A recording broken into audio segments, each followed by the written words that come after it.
Böyle gelin beyefendi.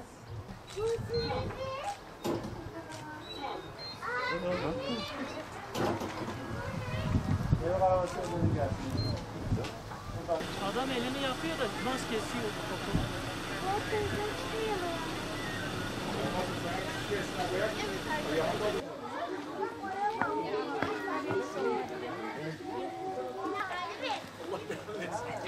Anne. Ne olur bu? Ne olur?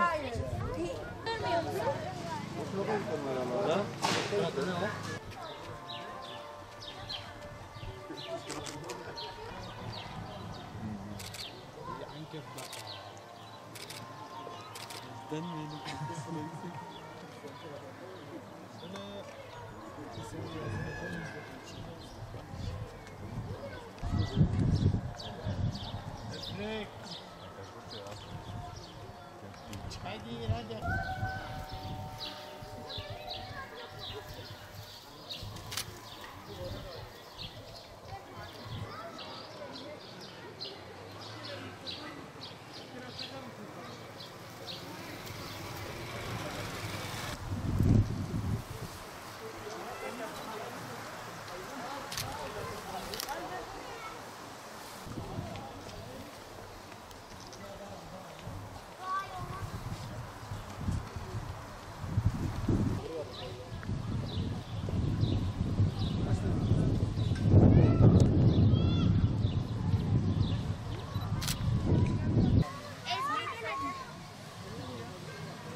Hadi.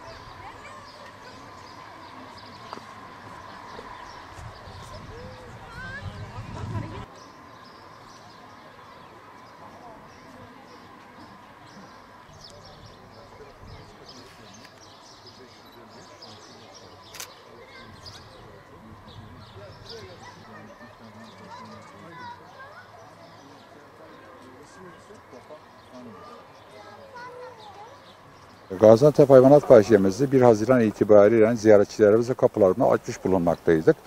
Tabii 1 Haziran'ın ilk haftası özellikle 65 yaşın üzerindekilere ve 15 yaşın altındakilere almıyorduk.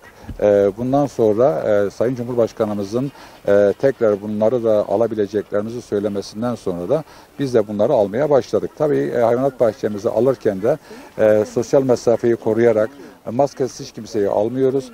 Bunun yanında mutlaka hayvanat bahçemize girenlerin vücut sıcaklıklarını ölçüyoruz. Kapalı alanlardaki ziyaretçi sayımızı belli bir seviyeye düşürdük.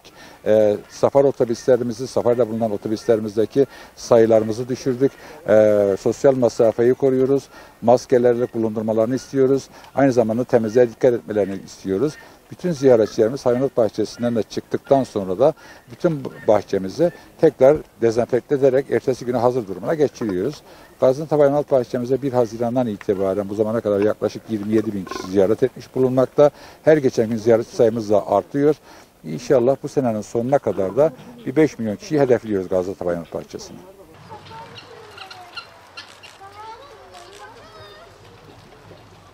Tabii insanlar 16 Mart'ta hayvanat bahçesi kapanmıştı. 3 aydan beri kapalıydı.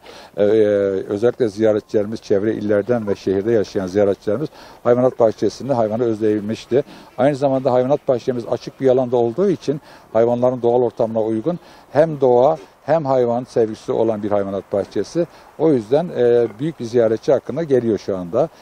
Ziyaretçilerimiz de hayvanları ve bahçeyi özlediğinden dolayı akın akın Gaziantep Hayvanat Bahçesi'ne geliyorlar.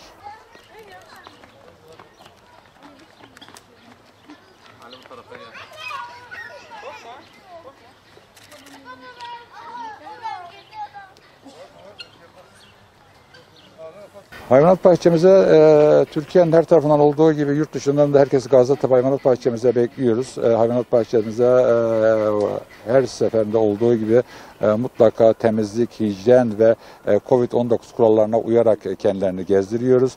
Herkesi Gaziantep Hayvanat Bahçesi'ne gezmelerini ve gelmelerini bekliyoruz.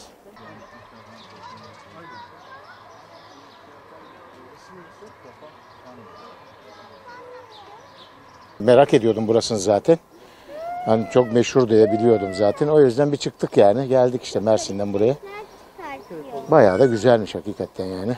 Çok güzel gerçekten. Yani yeni başladım, bakmaya başladım zaten de ben. Yani hayvanları güzel bir ortamda, doğal bir ortamlarında gayet güzel. Sıkıntı yok yani hayvanlar, en azından stres yok. Güzel.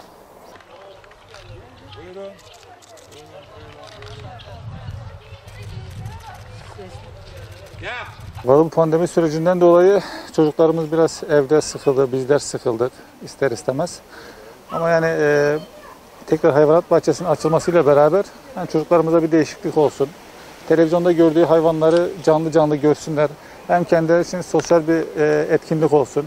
Hem streslerini alsınlar, biraz eğlensinler diye. Bu Gaziantep'imizin en güzel yerlerinden bir tanesi hayvanat bahçesine getirdik.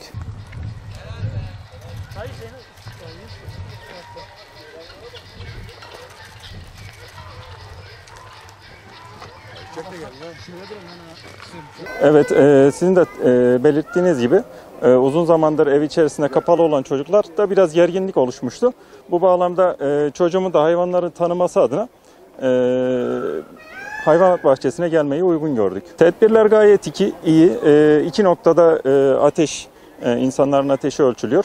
Bu bağlamda güvenli bir ortam olduğunu düşünüyorum. Fazla da bir kalabalık yok. İnsanlardan da mümkün mertebe uzak durmaya çalışıyoruz. Sosyal mesafeyi korumaya çalışıyoruz. Özellikle tabii kendi tedbirimizi aldığımız sürece bir sıkıntı olacağını düşünmüyorum. Tabii ki. Özellikle çocuğum, kızım hayvanları gördüğünde çok heyecanlanıyor, sevincini belli ediyor. Biz de zaten kendisi için gelmiştik.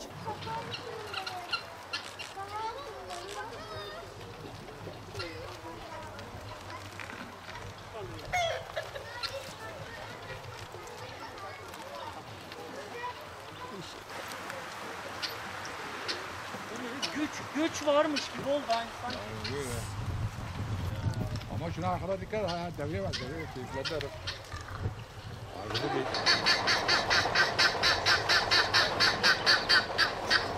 İyi lan. Peki safari ya. Altınız kakıcı ya. Safari şu şeydeki gibi.